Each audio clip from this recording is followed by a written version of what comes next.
नमस्कार. पुस्तकं आणि बरंच काही आपल्या या चॅनलवरती तुम्हा सर्वांचं खूप खूप स्वागत. पोपुर्जा या पुस्तकाचं आपलं वाचन सुरू आहे. तर आज मी वाचणार आहे पान नंबर 100 यावरचा एक पॅरा. पायाखालची वाट स्वतःची असावी, ती सापडेपर्यंत प्रवासाचा प्रारंभ करू नका. निसर्ग जवळून दिसावा म्हणून प्रवासात दुसऱ्या प्रवाशाची दुर्बीण उसनी मिळू शकते, पण डोळ्यांचं काय? ते स्वतःचेच लागतात. ते डोळे मिळवा. तुमच्या जवळच ते आहेत. त्या डोळ्यांजवळ शक्ती पण असेल, पण तुम्ही त्याचा शोध घेतलेला दिसत नाही. शिकारीत मचाण बांधून देणारा मिळवता येतो.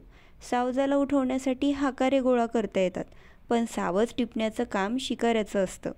तेच आयुष्यातल्या प्रत्येक व्यवसायाचं. टिपण हा महत्त्वाचा घटक. तुमच्या सध्याच्या धडपडीतून तुम्हाला प्रसिद्धी मिळेल.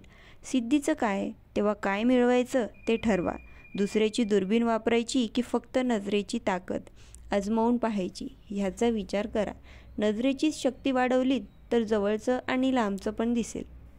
तर अशाच प्रकारचे ऑडिओ ऐकण्यासाठी आपल्या चॅनलला सबस्क्राईब करायला विसरू नका. भेटूयात दुसऱ्या नवीन एका ऑडिओसोबत. धन्यवाद.